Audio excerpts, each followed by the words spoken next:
Hello and welcome to another episode of On the Corner, the official podcast, pitchlist.com. I'm your host, Eric Samulski, joined on the end of our long walk by Nick Pollack. Nick, how you doing? What is happening? If you've noticed, I'm not where I normally am. You are. You got in Houston. My son would love the ceiling fan behind you. Yeah, that's probably distracting. I'm so sorry, but it's very hot if I don't have that on. But yeah, I'm in Houston until tomorrow, so I'm going to the Astros game tonight. Nice. And I'm happy I could catch Eric Samulski today to talk about the final 2 weeks of the season. You're here. And who you can be circling for streams and who you should be moving on from.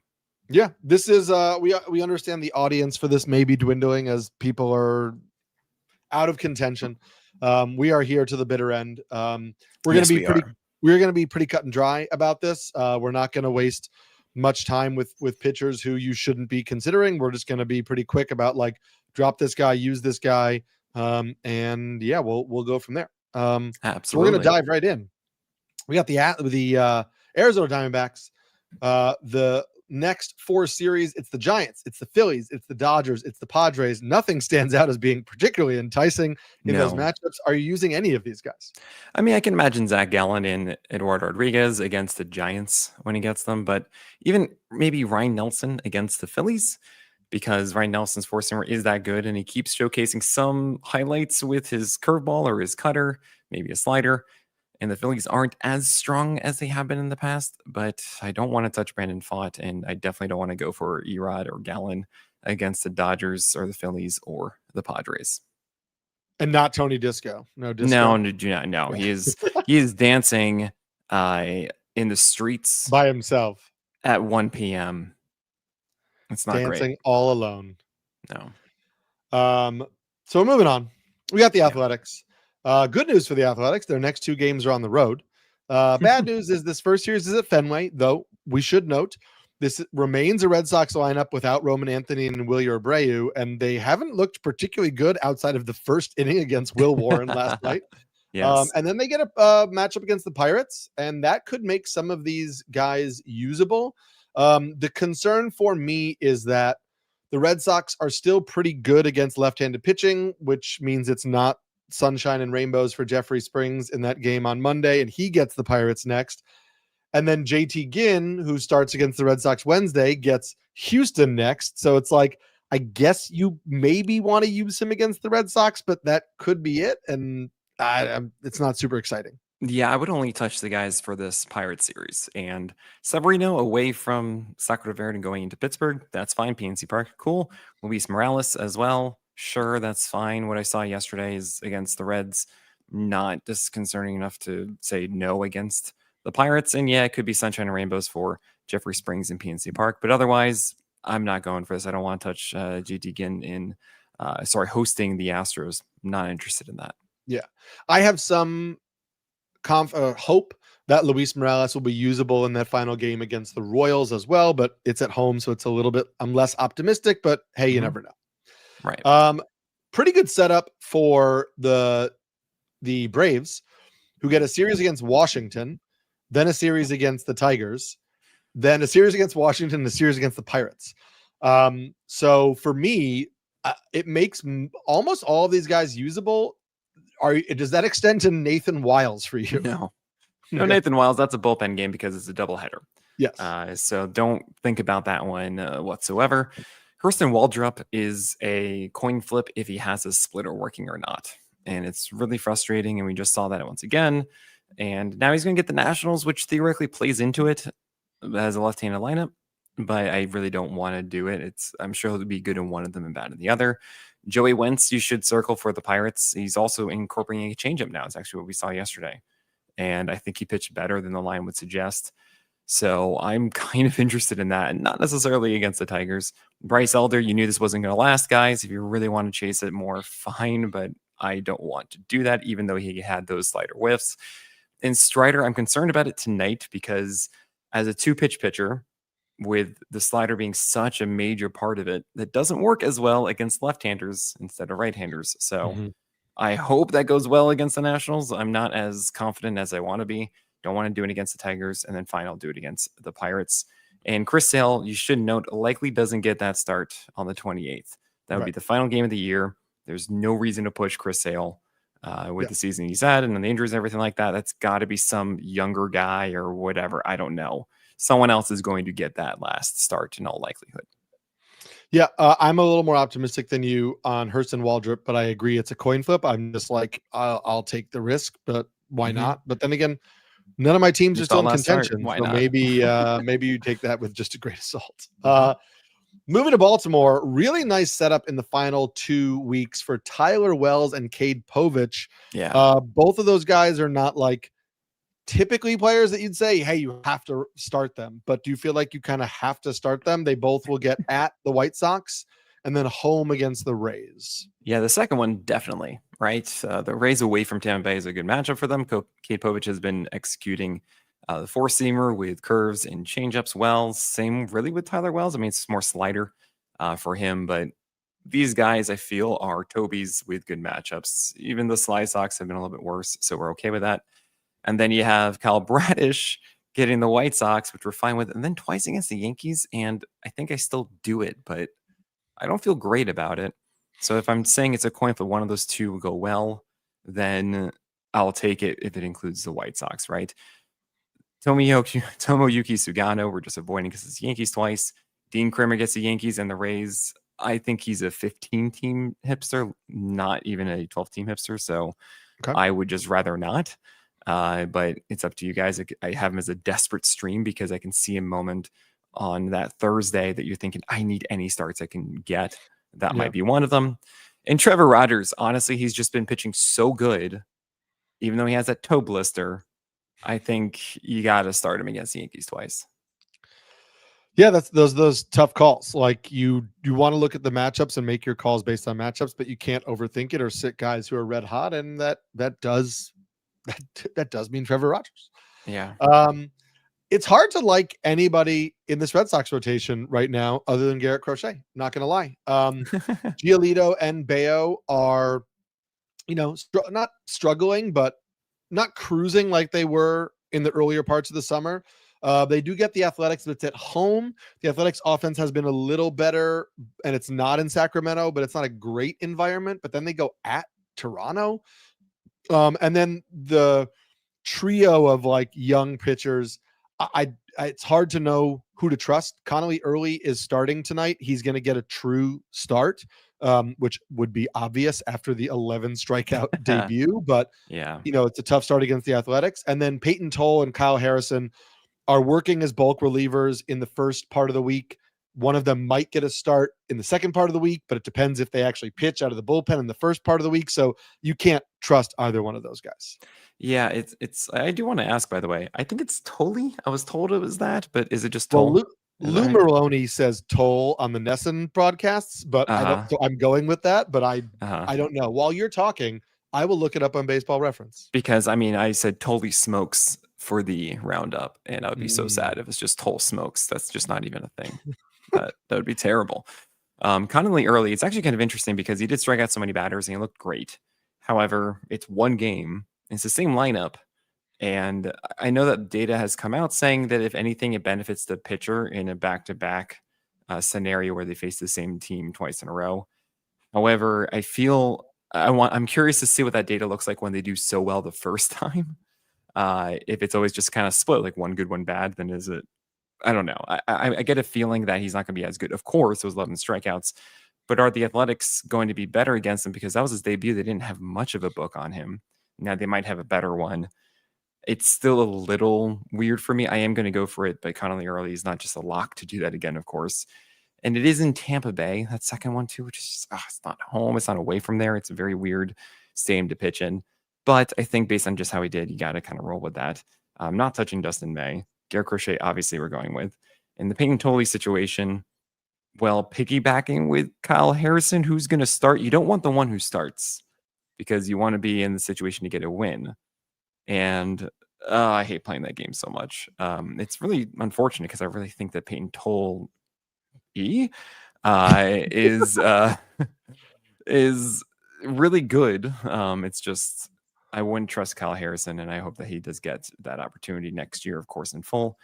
And then Lucas Giolito and Bayo. I think you're okay with Giolito against the Athletics and Detroit. I just would probably avoid it against the Jays in Toronto. And for Brian Bayo, yeah, he's a Toby, so I'm fine with the Athletics. I don't really want to do it against Toronto, but I understand if you're just gonna try and get a win there. What do you got for me?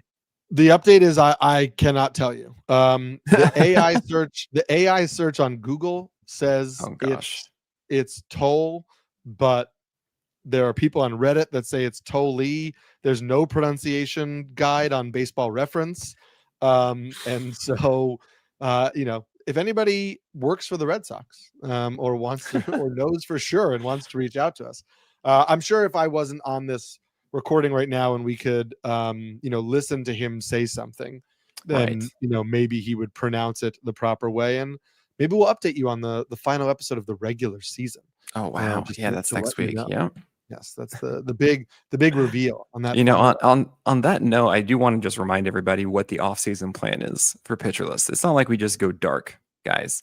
What we do is I put out my top 200. My goal is to get it out by Thursday of the off-season because I have a very busy weekend and I want to just be able to celebrate that. So the top 200, which isn't going to be the massive breakdowns, going to come out the first week of the offseason. And then we have our Pitcher List staff mock drafts. So we're going to be doing the podcasts of recapping those. And then I'm going to start my process earlier than ever because I'm getting married in December. And I want to be done. I want to be done with all of that. So, yeah, Eric Samulski will be there, which I really can't wait for. He will be. I'll let him know. Why am I saying that, Eric, by the way? That's how it was written on the wedding invitation. My wife's name was spelled properly, but mine wasn't. So that's great. But you know what? I felt He's like more important, and that's fine. You needed an extra strikeout in your life, okay? Yes. So I put in an extra K. I was going regardless. Now she feels loved and appreciated, and so it's perfect. Of course. So I want her to be there. And so I'm trying to get all of my team breakdowns. If you guys remember, I did those all the way through. I think I did them through February last year. My goal is to do them October, November, and even probably early December a little bit. So I will be putting out those podcasts all throughout December this year. And you can watch me do those on playback. I'm not really taking time off in October and November because I want to get everything out. And so I'll be streaming live as well with those Plus Pitch podcasts. And you'll be able to access those team breakdowns if you have PL Pro. Those write-ups are going to be free for everybody in February when my top 400 comes out. It will be the same blurbs that I'm writing inside of those breakdown articles. But if you want early access to my thoughts on every pitcher, that is a PL Pro feature. But that's what the offseason holds. And yeah, so you'll be seeing us still a little bit here and there. And we do not stop here in the pitch list. But all right. Sorry for that aside. I will be trying to get out an early format of my rankings when yours come out, just so we can kind of have that as a discussion point. Busy time for me. We now have the NBA on NBC, and I'll be covering basketball this year. And I know you like basketball, so maybe you're more okay with me talking about basketball than that other sport. That is news to me, Eric. Yes. So that's really cool. So I will be continuing to put out baseball content in the off season, but also basketball content if you are a basketball person. And so I'm going to try to make time though to carve out those starting pitcher rankings so we can discuss that on the pod. Yeah, we will actually be doing a live version of that where you can debate us at First Pitch Arizona. So we literally just put a mic out and say whoever wants to argue with us and who doesn't agree or wants to know more about any of these rankings, here's your spot.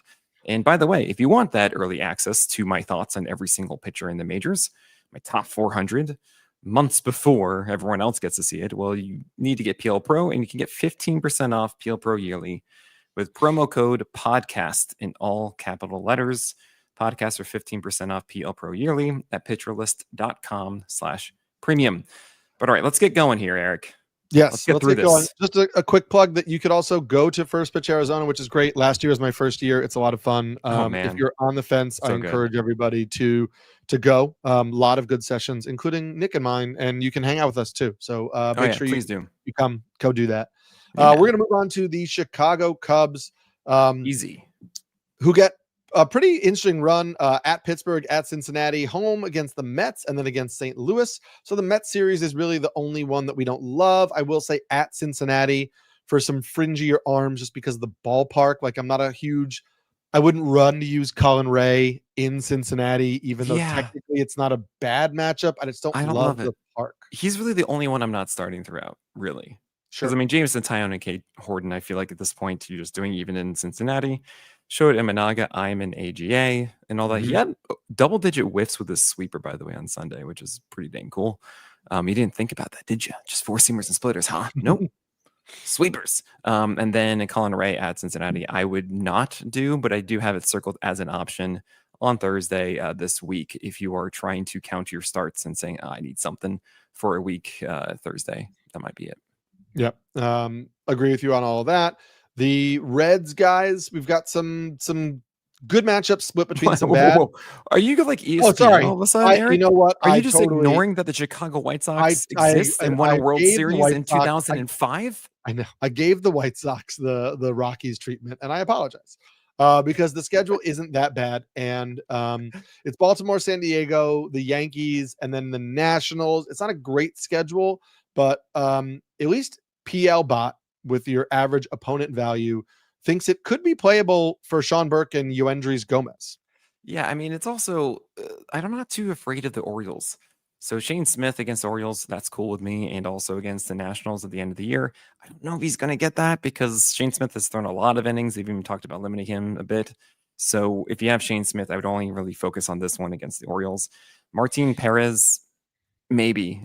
We have certainly seen him do well with his changeup, and he didn't pitch as badly as the lines has suggested at times. So it's possible he does well against the Orioles as well. And Yoendris Gomez is not that interesting. He did okay against the Guardians. You can squint and see how his four-seamer and breaking balls work well together, but that's not good enough against the Padres. Maybe against the Nationals, it does play better against right-handed lineups, though, so not a big fan of that. And Sean Burke just hasn't done the things you want to see to really feel confident in him at this point. And Davis Martin is just, he's a 15-team Toby at best, so I'm just not interested. Now we'll move to the Yeah. matchup against St. Louis right now, and then a 4-game set against the Cubs, which we probably want to stay away from the fringy. I guess, only fringy guy getting the Cubs is Zach Littell. So with Andrew Abbott, Hunter Green, I think you're starting Brady Singer because he gets the Cardinals and the Pirates, and love that. Just run with that.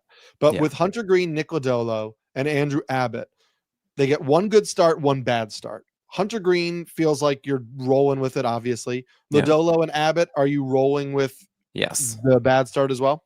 Yep. Yeah, I think Nick Lodolo, even yesterday on Sunday, bad luck against the Athletics in Sacramento Verde. And to have Nick Kurtz hit a home run, I'm like, oh my gosh, all right. I think there was 3 home runs allowed to him. He's still pitching very well. And if Nick Lodolo had a better schedule in the second half, a lot of people would be praising him much more. So I think I'm actually going to go for it in both of these. And same with Andrew Abbott. You just got to keep rolling with Andrew Abbott at this point. Keep rolling. Keep rolling. I haven't thought of that song in a long time. Guardians. I think if I'm reading this correctly, there are 7 pitchers on this chart for the Guardians. Well, they're kind of a 6-man at the moment. And then there is a double header that happens on the 20th. So that could be when John Means returns. That's what's going on here. Tanner Bybee, great last start out against the White Sox. Oh my gosh. I guess you're rolling it forward against the Twins, and then you'll make your decision about the Rangers based on how he looks against the Twins. So something really funny, Eric, is that I never check my Instagram ever. Okay. And it's kind of funny yesterday just seeing someone from, I think, May that had sent me a message or whatever, just like giving me hate mail. I'm like, oh, okay, cool, great. And it reminded me, I'm like, oh man, you know what? I haven't gotten so much of it in the second half, but I did get one because someone was upset that I didn't recommend Tanner Bybee for his 2 starts last week. Like, I don't know who is still holding on to Tanner Bybee at this point. And I will say I did stream him. I did stream him in my home league because he was dropped and he's been on the waiver wire for a long time. But like, And I we guess had what I'm saying is, midweek pickups, so I was able to sure, pick him up just for the White Sox start, and but right. that'd be the only reason I would have added him. First of all, congratulations, by the Thank way. you. It had no Uh, relevance to my standings. I'm doing terribly, but I'm just yes. saying that is amazing because I mean he did have a better start in the previous one. That is the cutter in the changeup finally came alive for Tiernababy ish. Like it was the most it Sure, was a little alive, but bit. it was not ready to be like, oh, he's going to have this 9 inning complete game shutout and everything. It's going to be great. And watching this one, it was a shock to see that I believe he had 70% strikes on his 4 main pitches. And I had not seen him just fire in all cylinders all year. It was remarkable. Because if you watch a Tanner Bybee, or if you actually just look at the Tanner Bybee strike zone plot traditionally, it is a massive firework of color, right? It is just, I don't know where these things are going. They're just blasting Firework of around here. And no, this was actually, you can see the intent of everything. It's groupings of color, which is what you want it to be. So that was nice and great. And you obviously cannot bank on that continuing. It was Mhm. one night. I'm not ready to just say, oh, yeah, he's made the tweak. Just even see his smile hugging the catcher after of just like an accomplishment this season. You're just really happy for him, but I can't bank on that. Now, Joey Cantillo against the Tigers twice. I think Joey Cantillo is pretty dang good. And I actually would be more encouraged for that than I would be Tanner Bybee. Your boy, and our boy, I should say, Gavin Williams, has been so strange and so weird and yet productive over the last month. We So we are fine. gonna I just wanna point out that, like, if you think of the journey we went on with Gavin Williams this Yeah. year, and, like and how it almost feels like he really disappointed based on, like, just what we've gone through and all the discussions and all the whatever, and then you look at his stat line, you're like, "Wait, he has a 3.16 ERA on the He season?" does. Yeah. I was just typing this in 360. Yeah, okay, but it's a 129 whip. It's a 129 whip. It is 152 strikeouts in 156 innings. So you didn't get the like strikeout upside that you thought. 10 But wins at least. Yeah. but you're just kind of like, it's gonna come out as being like a pretty decent fantasy season. And when you think about how down on him the discourse was for a long time, it's just wild to me that we're even at a point where you're like, okay, I guess that was actually usable. Yeah, well, this is Not the stuff great, that but it gets was really usable. lost. This gets lost so much in the offseason. And it's something that makes it so important for me to do my rankings the week of, because those are vibe rankings. Those are like, where are we right now on all of these guys, knowing that okay, yeah, they were like this, but no, we don't have that confidence at the moment. Before we then look back, it's like, oh, cool. Now we're just going to paint a different picture of Right. what they were, right? So Gavin Williams actually since June 3rd, it looks like, has a 2.77 ERA and 119 whip. But I'm actually going to do one better for you. Since July 2nd, 230 ERA and a 108 whip with a 24 to 25% K rate. Yeah, and that So weird. and that kind of stuff, and we could pinpoint it. Like if we go back and really look at like the pitcher list game logs into like when did the sinker start becoming more of more of an offering for him, you can make that a little bit more precise of like, okay, what are we using for Gavin Williams? But Mm-hmm. you're gonna get something that shows that the second half or the post pitch mix change Gavin Williams was actually a pretty usable fantasy starter. And I might, when we do our quick rankings, I might just be back in the bag and ranking him way higher than I need to. I think he's a hipster. I think Yeah, it's one of those things. It's just he's going to drive you nuts again. And if there's something I like to focus on the most, it is saying, "Hey, I want to be able to make a decision and not feel like sure. I'm lost." So I'm probably going to be out, but that's just going to be me. But you know what? Might as well just roll with it through the end of the season for Gavin Williams. Why not? Let's just do it. Why And not? Slice just had 10 whiffs on his four-seamer somehow, and I don't understand it. So Slade Brigade, if you want to do it at the Twins in Texas, go ahead. I think he's a desperate streamer personally. And Parker Messick, sometimes he has decent command, sometimes he doesn't. That's also kind of a streaming option at the Twins and the Rangers. I'm likely not going to go after John Means, but I can see how it could work. But I'm not going to touch Logan Allen though. I don't want to do that. That's fine. We'll move on from Yeah. that. And we're gonna we're gonna move on from the Rockies. Yeah. Really I mean, I don't know why Bradley Blaylock is in orange. That was likely a mistake on my point. Well, it's Blaylock and Freeland because they Yeah. pop because it's Miami and the Angels. But I you have That's better all- things to do. Miami and the Angels, it's both at home in Coors. Don't do it. I can't recommend doing it. Don't do it. Absolutely not. I mean, did you see my Onion article? No. Oh no, Eric, you have to see this. Just put into Google at pitcher list, and then my latest for the Onion. That's all you need to do. But I will tell you guys that Kyle Freeland surprisingly has fanned a lot of guys recently and did well, and it could work against the Marlins. It's possible. It's not the worst thing you can go and chase. Did you find what I was trying to get you to look at? Yeah, it is. I mean, it's pulling up slowly right now. Because okay. So you don't know what it is yet. No, I got it. Oh yeah. Yeah, love it. It's great. Yep. So can you say it to the audience here? It says Kyle Freeland's success sparks MLB trend of pitchers yelling at Rafael Devers. He's been so good since getting ejected. Yeah. Listen, you got to get that idea sometimes. You know what I mean? Yeah, it's like throwing a coin in the fountain is the same at yelling at Rafael Devers. Oh boy. Don't do it. Cool. Don't do it. We'll talk to you about some pitchers that you can start, but we'll do that after this break. Moving on to the Detroit Tigers. They get only 2 series in green the rest of the way. They're both against the Cleveland Guardians. They get Atlanta sandwiched in between and then Boston after. So, Jack Flaherty, I mean, we know Skubal also, interesting question. Does he start Wednesday? Do they skip him? The MRI came back clean. So, he is healthy. He's going to avoid the IL. But, if they win the first 2 games of that series, they're comfortably in charge of the AL Central. If they distance themselves enough from the Mariners, Astros, whoever who's fighting for the 3rd seed, and they, look comfortable for the bye, they may skip him. And that makes me nervous if I'm in a weekly lineup lock league to throw Skubal in there. Yeah, right. They really should skip him. So it's up to you guys what you want to do there. But Jack Flaherty, I think that he's just generally fine enough to throw him against the Guardians, but it is a hipster situation. Casey Mize is a Toby, so whatever, do what you want. Charlie Morton is a desperate stream. I was saying for a long time, oh man, he still has his curveball. He can still do this. Once he gets the good matchups, he'll be fine. And then he got the White Sox and didn't go well. But you know what? It doesn't matter. It's the Marlins. And then he didn't do well. Thanks so much, Charlie Morton. And Kidir Montero is a desperate stream against Atlanta and at Boston. He actually did well when we thought it'd be Troy Melton, but then Troy Melton came in the previous game, and Sir Gibson Long is still hurt. So you really don't want to do that, but there is a chance that he can steal a win in one of those 2 games.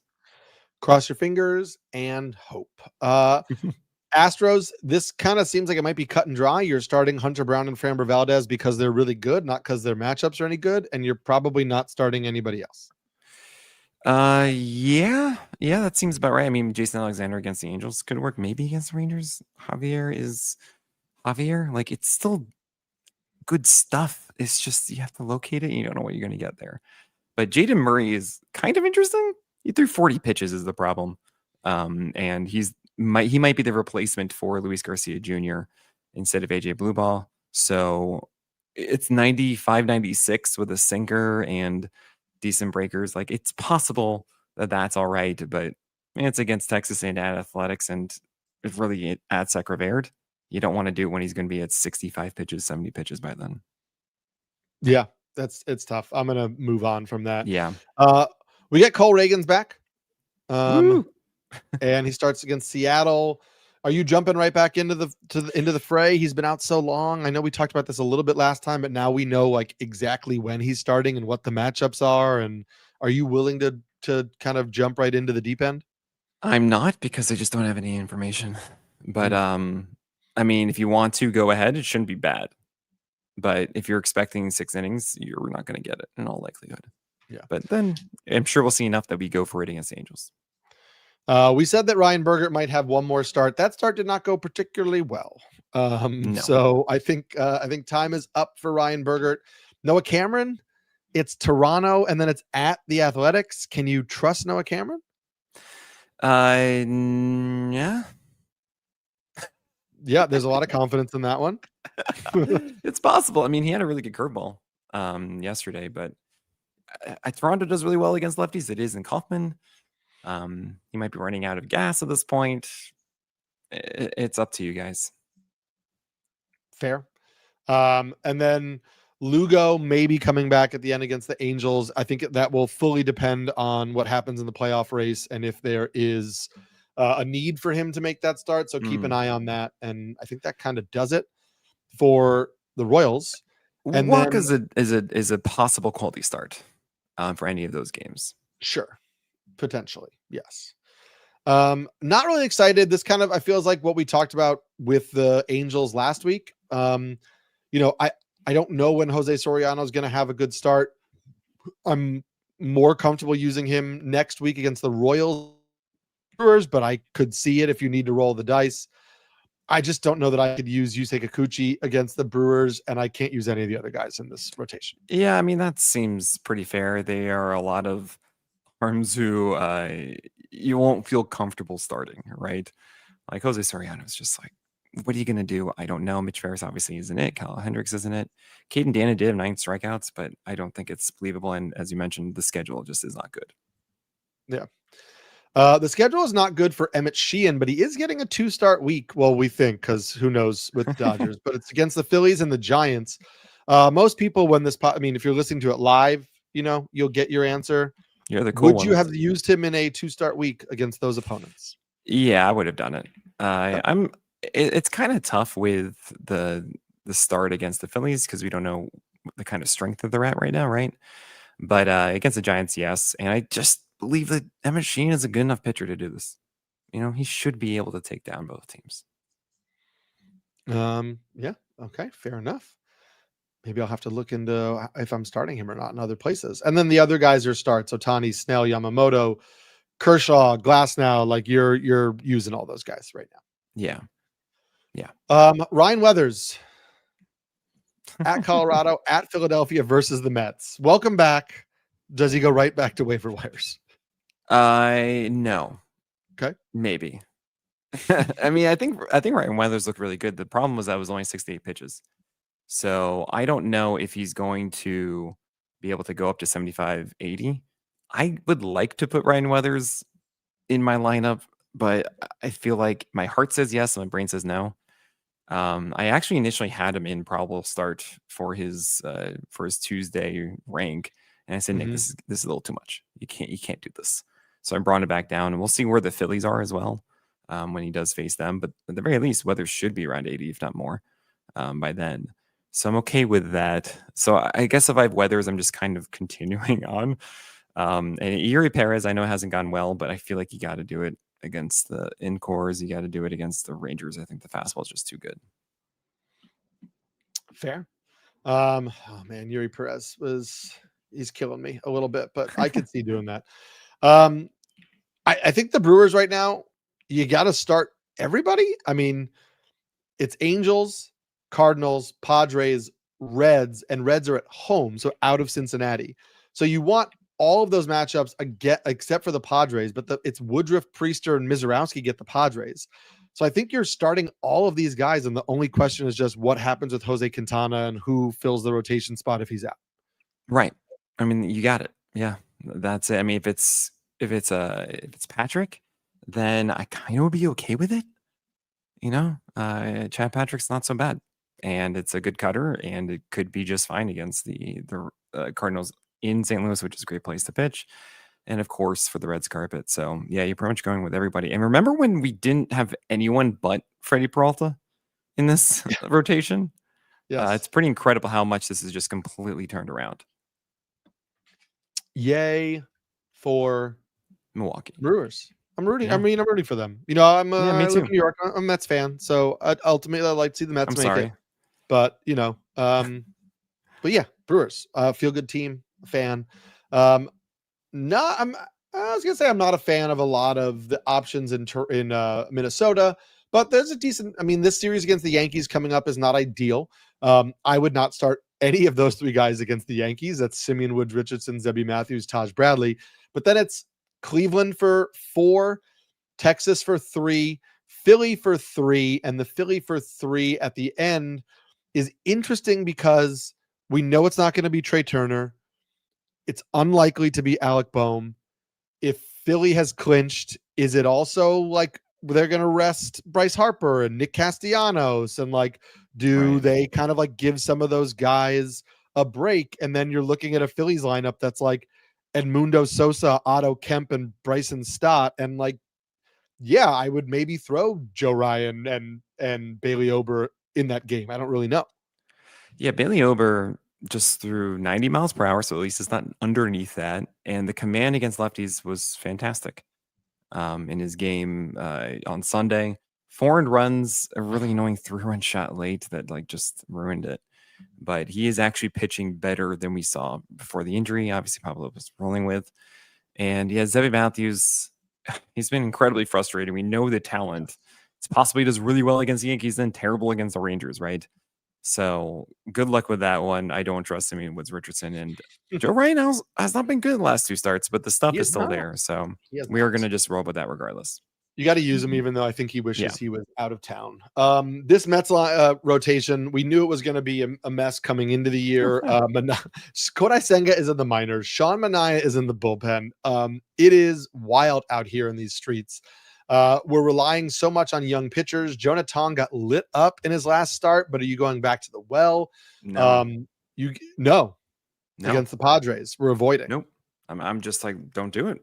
We haven't really seen him overwhelm. And it's a questionable matchup there. So I think like you should just go for something else. Well, all right, there you go. But Brandon Sproat and Nolan McLean face the Nationals this upcoming road trip, this upcoming week. And so I think that seems like something you're far more inclined to take a gamble. Absolutely. And Clay Holmes, you're seeing the table, it's Clay Holmes, but it looks like it's a piggyback with Sean Manaea. Sean Manaea is actually the one you'd want to go with because he would be in the position to get the win.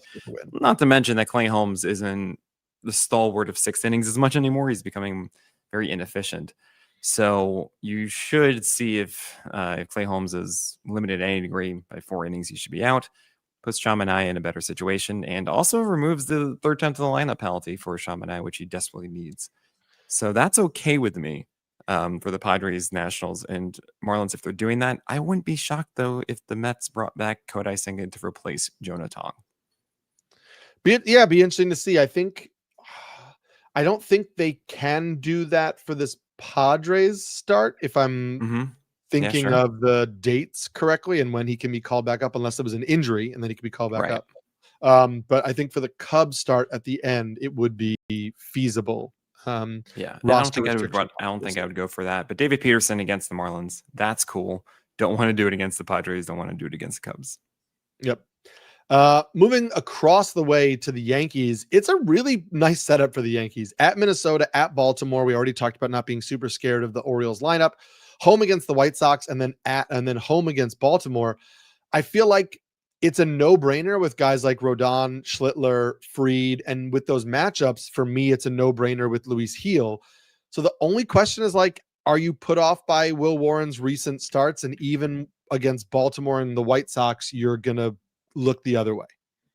Yeah, I am very much put off by those starts. I think that Will Warren's been degrading a bit for a while. I mean, if you've heard me talk to, Saris on the craft, you'd see me talk about how Will Warren just is on decline while Luis Gil is on an incline, and brought up that Will Warren's stuff has been worse. The changeup hasn't been a big factor. He's turned too much to fastball focus with 4-seamers and sinkers, where he's really supposed to be a sweeper changeup guy with sneaking in fastballs, right? So yes, he did collect himself after that horrific first inning against the Red Sox. Still, he allowed 6 runs in the first inning.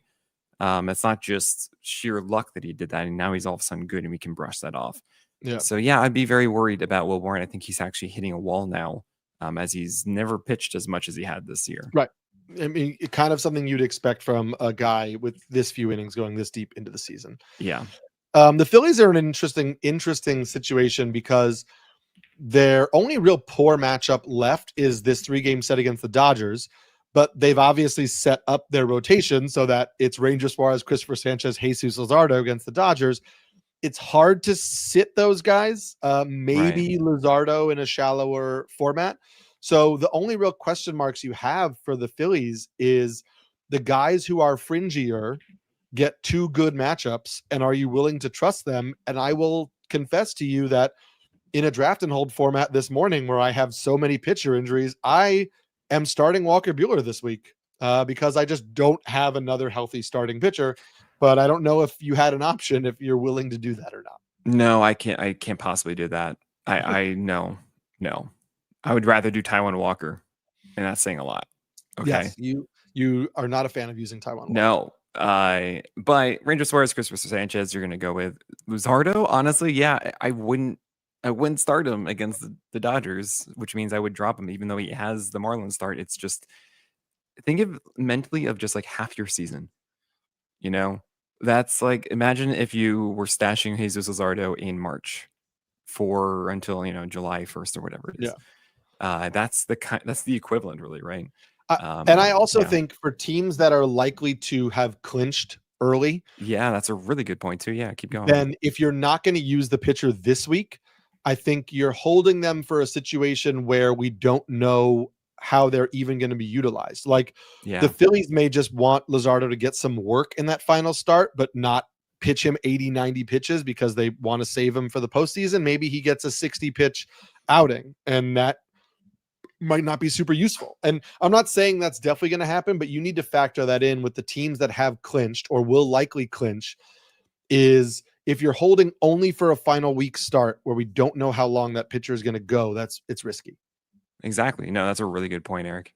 Hopefully we'll make some really good points on these final few teams, but we will make those points after this break. Bubba Chandler got lit up in his first true start and then bounced back in a big way. Bubba Chandler gets the Athletics and then at the Braves. Are you still keeping him in your rotation? Let's go for it. I mean, it was one of those situations that as a fantasy manager, you get really happy because if someone was rostering Bubba Chandler, they likely rage dropped him after that start. And you just go, awesome. Because I absolutely want him after that. And no, I'm rolling with Bubba Chandler. I think he looked great. The four-seamer command was incredible. You didn't even need to lean into the slider. He just really went four-seamer changeup in that start and was phenomenal with it. Nick, I was told he couldn't throw strikes, and that's why he was in the right. Yeah, exactly. Of course. I'm so sorry. I apologize, Eric. You're totally right. Yeah, you should definitely want to go with Bubba Chandler. Mitch Keller is Mitch Keller, so whatever. Yohan Oviedo is still interesting. He at times has like 95th percentile extension and height adjusted VAA, so flat attacking on the four-seamer. Has a good breaking ball, fastballs at 95, 96. Like this could work. He gets the Cubs. So fine. Maybe target at Great American Ballpark. I don't love that. And Braxton Ashcraft and Mike Burrows, I just don't know how long they're going to go. And they are not at the point of, oh, yeah, they dominate more often than not. So I wouldn't be touching those. Yep. Padres have a few, you're starting Michael King, you're starting Nick Pivetta. You're starting Yu Darvish this week, at least, because it's against the White Sox. Yeah. Well, he has not come through in a single start yet. I know. Well, I think like three, including the Marlins, including the Nationals, I think it was, or no, Rocky Road and the Reds carpet, and just couldn't do it. And it's like, what is going on? Like, you just can't trust him. And I hate this because I was really in on Yu Darvish. It's like the schedule's just too good. You have to, and it just didn't pan out. I guess you're right. I mean, I could see I could see taking the gamble still, but I'm hard-headed. I'd obviously much rather use him than his teammate Randy Vasquez, who gets the White Sox and the Diamondbacks, and you like those matchups, but I don't love Randy Vasquez. I guess the question is, Dylan Cease gets a rough matchup against the Mets. Would you rather use a guy like Dylan Cease or a guy like Yu Darvish? I know, right? It's like, how can you possibly say Cease? But I'm gonna do it. I'm just gonna do it. I feel like Dylan Cease he's better than the track record has been. While Yu Darvish, it doesn't make quite like you don't see it as obviously as you do for Cease. So all right, there you go. There you go. So we're going to the well with Cease. I don't really know. I mean, like, are you going to bench any of the Mariners starters? We do this every week. Like, Kansas City and Houston aren't easy matchups. But they're not matchups that I'm like, I have to bench George Kirby or Bryce Miller. I mean, it's the Dodgers. So the Dodgers in the last series, we don't know how they're going to shape up the rotation. Don't expect them. You might see Bryce Miller at the end of that because he hasn't gotten as many innings and he's not going to be in that 1, 2, 3. So fine. But yeah, you're going to roll throughout with all these guys. Yeah, we may actually see this Marlins team in the postseason. Mariners They team. are Mariners team. Did I say Marlins? Yes, You're you probably not did. gonna see the Oof, Marlins yeah. team in, but you're going to see this Mariners team in the postseason. They're a game up on the Astros right now. They are 3 games up on the Rangers, so that's kind of like a big AL West wild card situation. This Mariners team with that rotation in the postseason could be kind of fun. So we'll see how that shapes out. I'm rooting You for could them. I also want them to win the World Series. They've never made it to a World Series, guys. Like, root for them. I want them to win the AL West. I'll say that. Well, I guess I should say I want the Rangers to win the AL West because I have friends that work for the Rangers, and so I need to say that out loud publicly. But if they both made the playoffs, that would be nice. Eric, I'm a Yankee fan, and I'm saying this. I know. Remove from your Red Soxdom, okay? Well, I said friends. I didn't say fandom. I said I can't root against my friends. Just you can. Okay. Who needs friends? The White Sox are the White Sox. The White Sox are definitely not in playoff contention. The Giants are in playoff contention. Interestingly, calling up their top prospect, Bryce Eldridge, today, but that's an offensive thing. So we don't 31% strikeout rate, guys. Do not trust it. Yes, lots of power. If you need power, maybe, but the batting average is likely not going to be there. 15% swinging strike rate at AAA. Robbie Ray gets the Dodgers this week. What are you doing? Robbie Ray just got the Dodgers, or he just had a terrible. He didn't just get the Dodgers, did he? No, he did. Yeah, it was bad. It was just like it's just so frustrating. But he was 94 plus in the fastball. It's like, man, you're driving me bonkers now. That's what I say. That's it. Verlander has performed, but it's not in a way that I feel super confident. But fine, at Arizona, the Cardinals, and I get the sense that the Giants are still going to be competitive that last weekend. So Verlander, you know what? Rocky Road, fine. Like you might be able to get that one. You might get Carson Wisenhunt and Kai-Wei Teng as well. Yeah. And Kai-Wei Teng is a strikeout arm. It's very much about the breaking balls, which means that think of Lance McCullers when you think of Teng, right? Just it could be 4 innings of chaos. It could be 5 innings with more walks than you want, but you get 8 strikeouts, right? So that is the gamble you're taking there. And Carson Seymour does throw harder than the other Carson, that is Wisenhunt. It's not really that exceptional of an arsenal, and I don't know how long you're going to let him go. I would not be considering him for the series against the Diamondbacks. Yeah, I can't believe the Mets have let it get to a point where the Giants are so close to a playoff contention. Of course you can. They're the Mets. I know, that's true. I can. Funny also, I saw Caught Stealing this weekend, which is the new Darren Aronofsky film with Austin Butler, and in that it takes place in 1998, and the Giants are battling the Mets for the final wild card spot, and so that was like an ongoing storyline in the movie, and then it's happening in real life, and that's wild. There you go. The Cardinals, really, I guess the only question is, are you starting any or all of Matthew Liberatore, Michael McGreevy, and Andre Payante against the Reds at home right now? Because after that, I don't know that any of them are really usable, except for maybe you start Sonny Gray against the Giants. I mean, Sonny Gray, you're just going to start. Sure. You have to. Michael McGreevy, I think you're okay against the Giants in San Francisco. Against the Reds carpet, like you should be able to stroll with McGreevy. I think you're okay with Liberatore. Liberatore's been more fatigued, I think, in the second half, and it's just not the same quality that we saw in the first half. So I'm a little tepid on it. I have him as a questionable start for today's game against the Reds. But yeah, that's fine enough. And Andre Pallante, you can't do. You can't touch him. You can't touch Miles Michaelis. Joe Boyle is getting a spot start tonight for the Rays. I wouldn't go there, and I don't know that he's going to get any starts after that. Ian Seymour, I like, but it's Blue Jays, and I don't know that I can hold on to him for the start against the Orioles. Kind of the same with Shane Baz. Are you rolling out Adrian Hauser against the Red Sox this week? What are your thoughts on the Rays? Yeah. Maybe, even though it is in Tampa Bay for Adrian Hauser. If you're looking for a quality start, you could find it there. Drew Rasmussen's been really frustrating because he's only been going 5 innings. It's been 300 runs instead of 2, and it's just so close to being like, hey, this is productive, this is helpful, versus this does me nothing. Right. Thank you for nothing. And then Shane Baz was at 98, and then we saw him at 90. I think it was 95.5 or 96 or so, and it's just, or maybe it's 96.5. It's just like, I was really excited when you're pushing everything up at least one tick, and now he came back down, and it's against the Jays, and maybe it's good enough in Baltimore, but it's just so hard to trust right now with Shane Baz. Ian Seymour, I would consider that one in Baltimore, but not against the Jays twice. And Ryan Pepio, it's tough because I don't like Pepio in Tampa Bay, but he gets the Jays and Red Sox there, and then he has to go to Toronto. So it's not really anything clear cut for Ryan Pepio. He could do well in 2 out of 3 of those, but it is very volatile, very cherry bomb-esque. So it's really tough to really start these Rays pitchers at the moment. Interesting note. Oh, I don't want to skip. I was going to skip ahead, but I can't skip ahead because we got the Rangers and Merrill Kelly, Jacob deGrom. You are starting. Where are you at on Jack Leiter, Tyler Mahle, Patrick Corbin? Corbin, pretty decent starts against the Marlins and the Guardians. Mahle, pretty decent start against the Marlins and the Twins, but Leiter gets the Astros this week. Oh man, I'm actually going to this start tonight. I'll let you know how he looks, but I think you can't trust that he'll have his arsenal working. It's just been back and forth.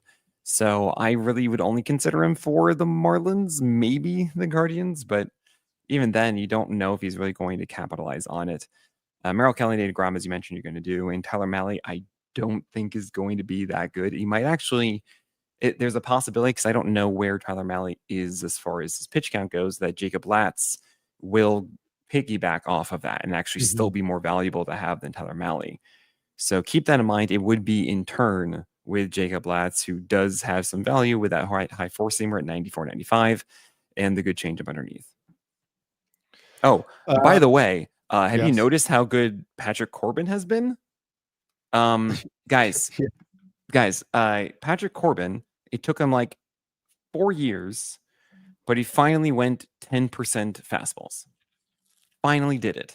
And he's done for 2 starts now. And yeah, sure, he didn't go 5 innings against the Mets, but I believe it was shutout. And then he did really well the previous outing. And it's cutters, sliders, and changeups. And the changeup, yeah, that's a thing, huh? That's kind of cool. Patrick Corbin with a changeup. So maybe that's good enough for the Marlins. Just saying, if you need a Hail Mary play, like, it might be Patrick Corbin, your savior against the Marlins and in Cleveland against the Guardians. Wild, I know. Wild. What is also wild is that it is Trey. Yes, I keep wanting to say it's Yesavage, but I don't know if that's actually how. I mean, you know, that's what they call him. Yes, Yesavage, I would imagine. Yesavage. Well, he's in Canada, so it feels like it needs to be a little sophisticated. But Trey Yesavage, the Blue Jays' top pitching prospects, he starts so brutal. That's so brutal. Starts Trey Yesavage. He starts against the Rays tonight in Tampa, but I think that he's going to be in the rotation, and it's going to be a 6-man rotation. Obviously, it's hard to get advice on whether people should start him or not until we see him at the big league level. But I'm curious your thoughts on him and the rest of this Blue Jays rotation. Yeah, Savage is an over-the-top four-seamer guy with a slider and a splitter. And I watched some video of him and wasn't too impressed, honestly. It's not a huge fastball. It's like 93, 94. And it's not something that I go, oh man, this is flying off the page. The slider isn't too hard. It's not, it's just very straightforward of like an over-top guy with a slider. Like that's kind of like a cutter and then a splitter. I don't love that. I really don't. So I would not be going for this, especially considering we didn't go for MLB debuts. Right. It's possible it's worthwhile after it. Initially, I thought he wasn't going to start. So this might even be a sneaky like Eric Lauer outing in disguise. But yeah, I'm not going after Trey Savage. And then the other guys, Berrios, Gosman, Bassett, Scherzer, Bieber, you throwing them all out because the matchups are all pretty good? I mean, I guess so. Jose Barrios is the great undulator. And if you don't know this, he's called that because he always goes between a 3.5 ERA and a 3.9 ERA. And usually it's like a 117 to 124 whip somewhere in there, right? He doesn't go too far out of bounds. And this year it's been like, well, Barrios, you're going to get your act together. And what do you know? He's at 3.99 right now, Eric. So he's got 2 starts. And last year looked like the start he was going to be under 350. He was 338 entering his last start against the Marlins. And he allowed 6 earned runs. And what do you know? He had a 3.6 ERA last year. So you got it, Barrios. You can do this. Give us 6, give us 10 shutout, and you're fine. I believe it's going to happen. I believe. Kevin Gosman, you got to go with. He's been doing so well. Chris Bassett's had actually a really nice stretch. I don't really believe it, but whatever. And Max Scherzer and Shane Bieber, like, yeah, you got to start those guys right now. Can you start anybody in the Nationals rotation? Maybe Gore. You know, I mean, yeah, maybe. Brad Lord has had some surprising starts, and you can see how it works with a 94, 95 mile per hour sinker that can get inside.